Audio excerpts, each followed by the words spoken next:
Blockchain has numerous applications at the enterprise level. Almost any enterprise process you might think of could be more efficient and cost-effective through the technology. Some blockchain applications even tackle problems that were unaddressable before. Today's featured project does just that.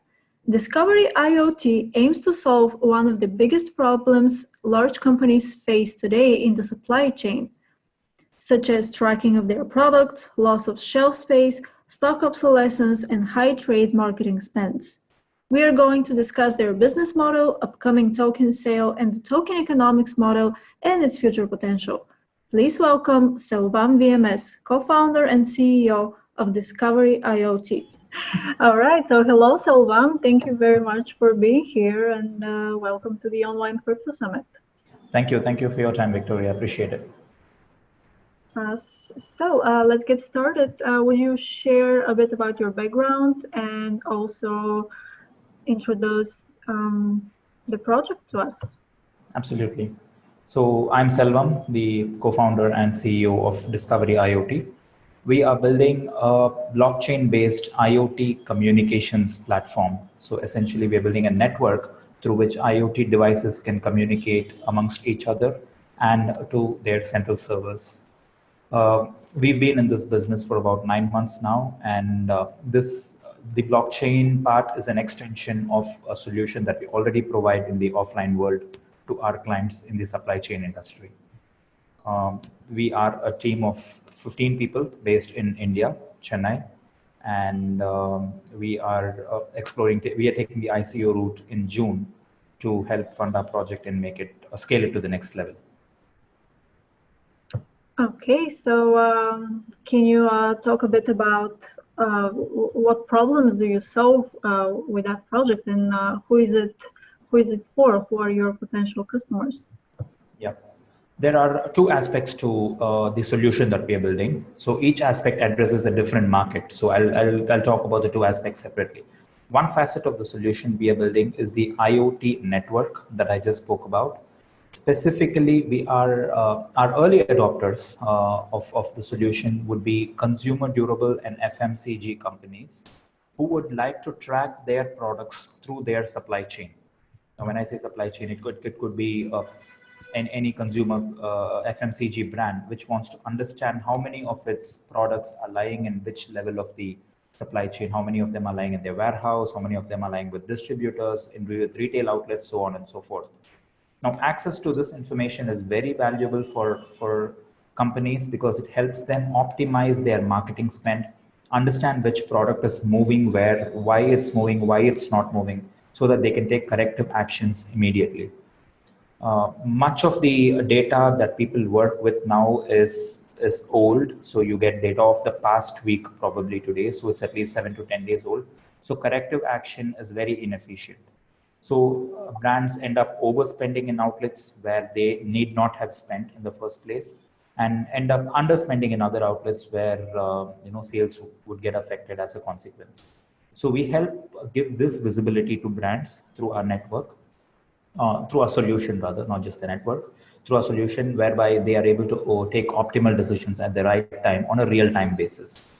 So that's the first part of the solution. The second part of the solution is we are building a separate protocol altogether. We are not building our solution on top of the existing Ethereum or other protocols, primarily because we believe they are not optimized for machine-to-machine transactions. Excuse me. So you're building your own blockchain? Yes, we are building our own blockchain protocol. And it is actually optimized for operating on a very thin client, which is a user's mobile phone. So it's not a heavy node architecture unlike any of the other existing blockchains, and it's primarily it has capacity to handle more than 1 million transactions per second, which would be the order required to handle IoT or machine-to-machine transactions. So for this solution that we are building, any blockchain developer who has a mobile-first approach would be a target customer.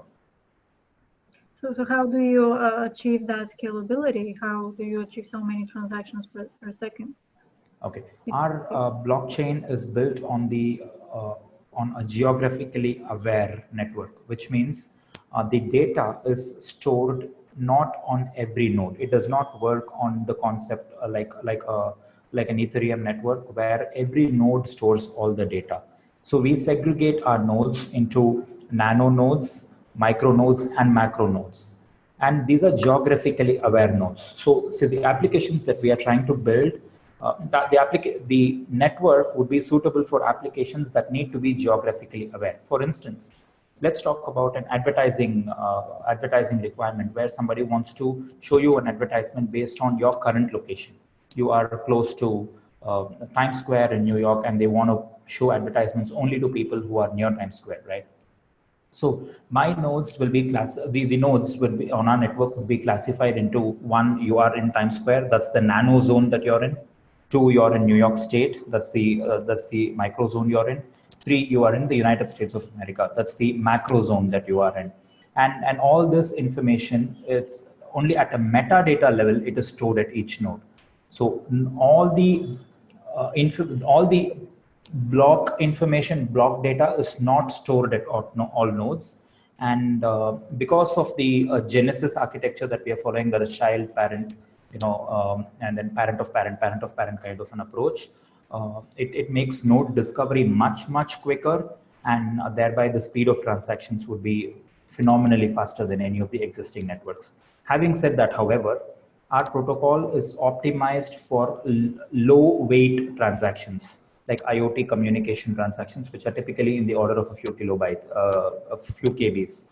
It's not for heavyweight transactions like financial transactions. Okay, so we are trading off speed for the packet size, so to say. So can you give maybe a use case example of how all this fits together and how it will work in real life? Yes. So the protocol, on top of this protocol that we are building our own application. So we are not just building the infrastructure, we are also extending it to build our own application, the IoT network, right? I'll give you a live use case. Let's say Nestle wants to track each of its units of chocolate bar through its supply chain. So they have a very large manufacturing facility in, say, Switzerland, and they want to understand which unit is lying in my Spain, Madrid warehouse, which unit lying in my Moscow warehouse, and which unit is lying in my New Delhi warehouse, right? So what they do is we are also developing a hardware solution where Nestle would affix a small hardware tag with a cost of less than 5 cents, 5 US cents on each of their products. And this hardware itself is not a communications based hardware, which means it does not speak to, it does not have GPS, it does not have a GSM module on its own. It's a passive self-charging IoT tag that goes on the product. That's on one side. On the other side, we are building a huge community, a network, a community of users, public, you and me, who would have the Discovery mobile application installed on our phones, on our mobile phones. So as I walk through the shopping aisle in any supermarket, all the products that have tags on them, these tags would automatically pair with my phone, and the location data of the phone is an alias for the location of the tag itself, right? And this information gets pushed into the blockchain, wherein Nestle now has understanding of, hey, this particular unit which was manufactured on the 16th of January in this facility is now lying in this outlet for so many days, wherein they can also take immediate corrective action. So we have this information is updated real time, or how fast has that worked? Yes, it is real time, because we are not building a communications channel per se. We are piggybacking on the existing mobile communication infrastructure. So as a user, when I have the app on my phone, the data communication is happening through the telecom network.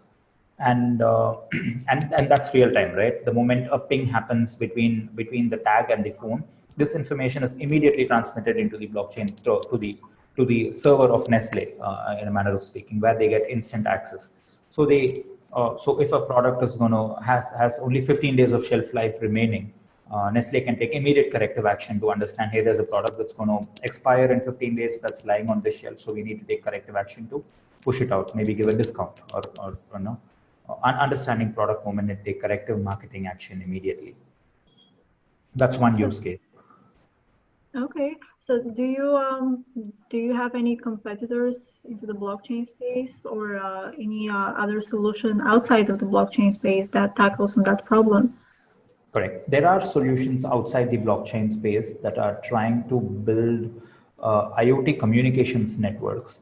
For instance, there's Sigfox, there's LoRaWAN, who are building IoT communications infrastructure. So what a Vodafone has done, or what what an AT&T has done, Sigfox is trying to replicate it, which means putting up IoT communication towers to cover each geography. However, we believe that's not a scalable approach, because you again need to replicate what the mobile telecom providers have already done in terms of putting up the hardware and the tower infrastructure. So that's one route people have taken. The other solutions are simple, the legacy systems like barcode scanning, RFID. So these are solutions that also track products, but those require active intervention and other constraints. Like barcode needs line of sight, right? You need to be able to read the barcode to scan it and make it work. However, our solution is completely passive. The tag is passive, the user is passive. User does not need to do any specific action. He just walks through the aisle, and the phone automatically communicates with the tag and transmits the data. This is possible because of the opportunities that the blockchain technology provides. In the blockchain space itself, there are no competitors that are providing the solution as yet. So what is the size of your potential market, and how much of that do you estimate to take over? Okay, the FMCG and consumer durables companies lose close to $1 trillion globally on account of stock obsolescence, suboptimal marketing spends due to lack of data, right? So that's like the low-hanging fruit that we're targeting initially. Those would be the early adopters. And once we have a user community in place, really, I would be industry agnostic, right? Any IoT device can actually latch onto my network and use this as a communications network. The estimates from Gartner and many other sources is about $20 trillion is the worth of the IoT communications industry by 2025. So that's a large number as well. For the protocol itself, we are not going to be charging anything. It's going to be a free-to-use protocol, where other DApps, distributed apps, can actually build on top of our protocol.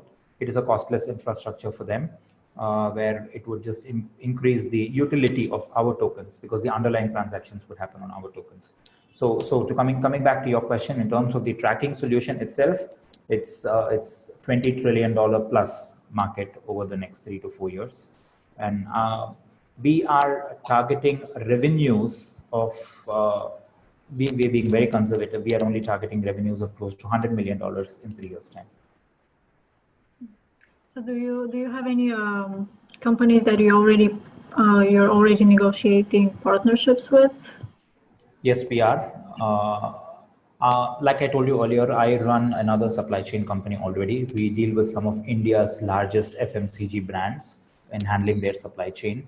So we are in discussions with them to close our partnerships. We are also discussing with few very large FMCG companies, but I'm afraid I'm not at a stage to disclose the names as yet, because things have not been firmed up just as yet. So is this market you mentioned earlier in India alone, or globally? No, this is a global market. It's a global market. So I'm talking to you about the $20 trillion market is the opportunity globally available for IoT device communication. So how are these companies looking into that solution? How are they? Do they feel like they would adopt something like that? Do they like the idea? Are they excited about it? Oh, absolutely. Just to give you an understanding, I'll go back to another use case just to illustrate this, right? Now, a tube of toothpaste, right? There's no way a Colgate or a Procter & Gamble will be able to understand if the tube of toothpaste is lying on the shelf or lying in the warehouse, or has been sold to the end consumer, right? Now, now the solution that we propose enables them to track this product at a hardware cost of less than 5 cents and a tracking cost of less than 2 cents per product per month, right? And this is a small fraction, very small fraction of the money that they would otherwise spend in terms of stock obsolescence or suboptimal marketing spends. So whichever company we have spoken to, including some of the large Fortune 500 companies, the reception has been amazing. People are very excited about it, and once we stitch together the deals and partnerships, we'll be able to disclose the names. But at this stage, they are very excited and in taking this forward, because this provides them a very low cost way of tracking and understanding their markets. So just to take a step back and maybe explain to our audience, well, why is it important for those companies to do these track records? Well, why do they need to do that? Okay. This goes back to the problem statement I was talking about earlier. Excuse me. The reason why companies would like to track their products through their supply chain is to understand shelf movement across SKUs, across retail outlets. Now, in the developing world, in much of the developing world, Southeast Asia, Africa, significant parts of Eastern Europe, South America, more than 85% of retail is not modern trade. It's still mom and pop stores, right? So companies do not get data as to which products are moving and which products are stagnating on the shelves. Now, based on this, so to address that, what companies do today is they take a one-size-fits-all approach. They give a 5% off on all products across all retail outlets. Now, there may be some outlets where the product is moving well, where you do not need to spend the 5%, right? The product is already moving well. Consumers are already buying those products. And there may be other outlets where the 5% would be inadequate. You know, you're giving 5% does not increase the saleability of the product in any manner. So it is, on one side, you're ending up overspending, and on the other side, you're ending up underspending and ineffective spending. So the objective of optimal spending is not achieved. Now, with this data that we are providing, companies will be able to clearly and on real-time basis understand which product is moving where and take corrective actions immediately and customize marketing spends at a retail outlet level. Now, companies spend close to $16 trillion globally on marketing, on trade marketing spend. This is called trade marketing. Marketing that you do at a retail level to incentivize consumer offtake. So when you go into a Walmart, you suddenly see 10% off on this, buy two and get one free. This is called trade marketing. So companies globally spend $16 trillion on trade marketing, and we are estimating a definite efficiency increase of $2.5 to $3 trillion if they get access to this data. So that's one reason why companies would definitely require this data. On the other side, on the other hand, companies lose a lot of money today due to stockouts and stock obsolescence. How many times have you and I walked into retail outlets only to find that they don't have stock of the product that we wish to buy, right? Then the number is 8.33%. So 1 out of 12 times you will probably find a product just out of stock which you want to buy. Again, this is because companies do not have an understanding of which product is available in which shelf and which is out of stock, right? But there is also a lack of communication between the company distributing the product and the retailer. Correct. There's complete lack of communication. That's one.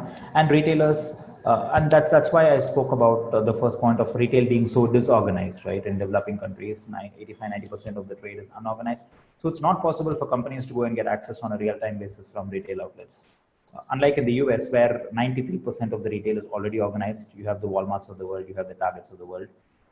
So there is possibility to share data, but in the developing world, that is not at all possible. So companies end up with their brands running out of stock in shelves. At the same time, overstocked in other retail outlets, right? So again, you're in a catch-22 situation where in one outlet you have too much inventory, too much stock, and on the other outlet you end up with dry shelves, empty shelves, and both of which are not good for brands. So how does your solution compares to, let's say, Walmart's solution to that problem? Walmart can only build a solution for itself, right? Walmart is in the retail space, the world's largest retailer. So in fact, Walmart shares data on real-time basis with with a few brands. I know for a fact that Procter and Gamble and Walmart have a very deep strategic understanding where data sharing is on a live basis. But hey, there's only so many outlets that you can actually go and get into partnerships with on a real-time basis, and certainly not in the mom and pop stores, which dominate the developing world, right? Maybe the US or the UK or the Western Europe to a great extent, retailers organized and access to data is available, but certainly not in the developing world. So what is the market that you'll be approaching first? So we will be targeting the developing world. When I say developing world, our initial markets, the first couple of years, we will be targeting Southeast Asia and India, the Indo-Pacific region, so to say. Following which we will be entering into markets like South America and Africa for the tracking solution. But for the protocol, we are really agnostic, right? It's geographically agnostic. We're providing a protocol on top of which blockchain developers can develop their own applications. I see. So going back to your blockchain solution, and will you have your token issued on top of the blockchain, and what would its purpose be within the network? So we will be launching our own token in the ICO. The purpose of the token is, so I spoke to you about how companies will be tracking their products on the network. The actual tracking is happening through the user community who have the application on their mobile phones. Now the user community gets rewarded for every megabyte of data that they help transfer through the network, and that reward will be in the form of our tokens. Similarly, enterprise brands which pay for the tracking solution will also pay us in the form of our tokens. So the financial transaction on the platform completely happens through our tokens. That's the utility of the token on our network. So will you have a limited amount of tokens created, or how? Right. What is your policy here? Yes, we have a limited number of tokens. We will be creating 1 billion tokens in total, and no additional tokens would ever be created beyond that. Okay. And under what jurisdiction are you registered? Are you compliant with regulations at any sort? Correct. At this point of time, the company is registered in India, but we will not be able to run the ICO from India because the Indian regulations are not out yet. I mean, though the government has not prohibited it, we don't want to operate the ICO out of an unregulated jurisdiction, which is India. We will be incorporating the company over the next 15 days in Malta, where the jurisdiction is favorable. Though the regulations are expected only in the next month, there is a very clear guideline from the government as to what the regulation is going to be. So we will be compliant to those regulations. And as far as the ICO itself is concerned, we would be excluding citizens of the United States, for instance, and other regulations where, other jurisdictions where the regulatory framework is not conducive. Okay, so what will be your sales model? How will that go? When you say sales model, could you elaborate that? No, I mean your token sales model. What stages the token will be released and how it will be distributed later on? Right. So a total of 1 billion tokens will be created, like I told you earlier. And at this stage, at the ICO stage, which includes the private sale, pre-sale, and the ICO, we will be selling total of 320 million tokens, or 32% of the total release would be sold. There would be 26% of the tokens which would be kept in the reserve for future fundraise for the company. Given the nature of the project, there may be a future requirement for funds to be raised, which will be done with the treasury reserve of 26%. And then you have the team and the advisory committee, which takes up the rest. And there's also a bonus issue at various stages of the ICO, so that will cover up the 100%. So, how many tokens will be left for the owners of that? Owners will have 10% of the tokens, 10%. which will vest over a period of 24 months, so that our interests are completely aligned, right? So, will there be any vesting period for the investors as well? The direct sale tokens themselves, obviously, they would not be a vesting period. They vest immediately.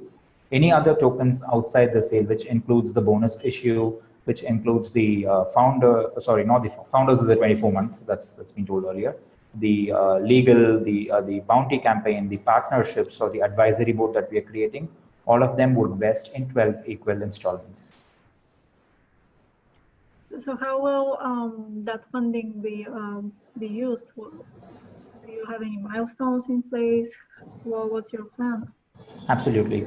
We have milestones set in place. So bulk of the spend would be into the engineering and the research and development part.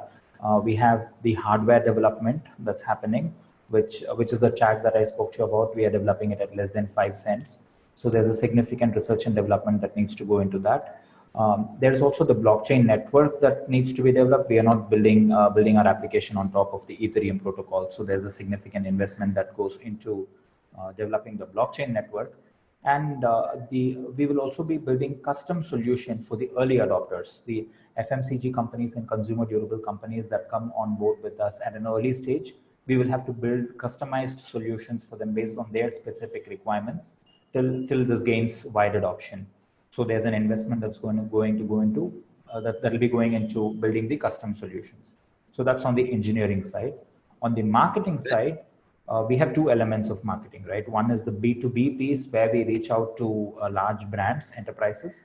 And two is the community development, which is a significant B2C kind of an approach that needs to be taken.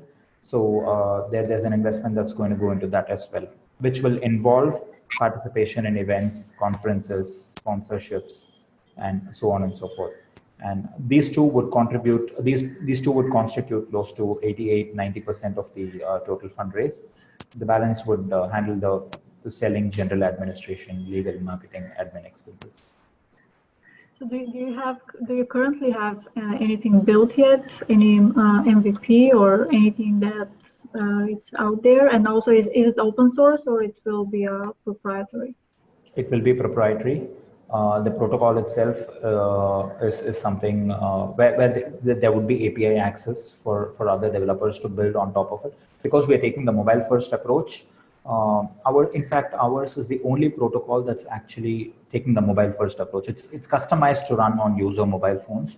So any developer that wants to access the community members' mobile phones, GPS or the Bluetooth or the Wi-Fi infrastructure, they can do so. That part would be we would have an API for that. As far as the network itself is concerned, it is again it's node driven. It is a mobile phone driven infrastructure. And coming back to your question about which stage we are in right now, we are in the MVP development stage. The real life use case, we have a semi-automatic, semi-manual solution that we already provide to our existing clients in the other business. But in terms of having a fully automated solution, we are in the MVP development stage now. On the hardware part, we have a prototype that is ready, a self-charging IoT tag that is ready. Now we are in the process of miniaturizing it. The tag that we have currently developed in prototype is a 7 centimeter by 7 centimeter tag. It's a pretty large one. We are in the process of miniaturizing it, for which we will be spending on research and development. That's part of the R&D spend that I spoke about. Yep. All right. So just before we close, can you tackle a bit again, the utility use of your token within the network, and why will people want to buy it? Absolutely. Our token has tremendous utility within our network, which means the complete transactions that happen on our platform will happen through our tokens only. FMCG companies which want to track their products, they will be paying us in the form of our tokens, and we will be paying the community for the services that they provide in terms of data capture and data transmission, also in the form of our tokens. And as a policy, there is limited tokens. So as adoption of the solution increases among FMCG companies or consumer durable companies in the platform, there will be an increased demand for the tokens, which would help initial investors and increase trading volume on the exchanges. Our token will be listed on major exchanges after the ICO. And because of the inherent nature of the repetitive nature of the business, it's not a B2C solution where you have a client on board now and he leaves you in a month. This is once we sign up with the client, they stay with us for years together, right? It's a long-term solution. As their sales grow and as we onboard more and more clients, the demand for the tokens on the exchange will be significantly increased. And since supply is restricted, economics 101, right? Yep, very nice model. Okay, would you like to add anything else to the discussion before we close? I'd like to touch a little bit about our team and the advisory panel that we have on board. We have built a very strong advisory board among we have 4 among the top 5 crypto advisors in the world among on our advisory board. We have that's on the crypto side. On the blockchain side, we have a very senior research scholar from MIT, a very senior blockchain expert from the University of California. We have a blockchain researcher, and from the University of Brazil in Sao Paulo, who spoke about blockchain, 12 years ago, when all this was still at a very nascent stage. So he's been researching this for more than 12 years. So these are the very senior gentlemen that are helping us on the blockchain side. On the IoT side, we are we are in very advanced stages of discussion on building the IoT advisory board with senior executives from companies like Nokia, IBM, Microsoft, and Vodafone. So these are the ladies and gentlemen who are actually going to be advising us through the building of the solution, and that's what we are most excited about. And our team internally, we are, like I told you earlier, we are a 13-member team at this point of time with very good blockchain expertise at this point of time. Not just blockchain expertise, also business expertise, so understanding the real-life applications of the business, not just from a technical perspective, but able to bridge the technical and business angle. So the team and advisors is something that we are very excited about, and that's what gives us confidence to keep this going. Very nice. So when is your crowd sale going live? When can our listeners see it and participate in it? Maybe they can sign up for updates at some place. We can have any links on the page that you can provide. So just please share a few words about that. Yes, our website, DiscoveryIoT.com, has a page where interested participants can actually go through the whitelist process and submit their email address to subscribe to our regular updates. The crowd sale itself is expected to be up from late June. So we are 2.5 months away from the crowd sale. We are doing private sale at this point of time, and we will be excited to have people on board support this project and take IoT to the next level, because we believe this will actually unleash the real power of the Internet of Things. So far, IoT has been restricted to very high-end, expensive applications, but now we believe this project will actually help in democratizing IoT and truly taking IoT and making IoT a daily life technology.